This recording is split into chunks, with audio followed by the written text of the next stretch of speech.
Hey guys, so welcome back to our channel. In this tech tutorial video, we're going to show you how you can clone issues or work items in your Jira site or project. So let us dive right into it. Head over to Jira and let me access one of my Jira site projects. Let me go, for instance, with that project here.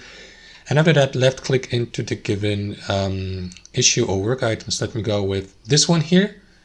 Left click into it, and here in the top right corner click into these three dots to access more actions and select clone from that menu here.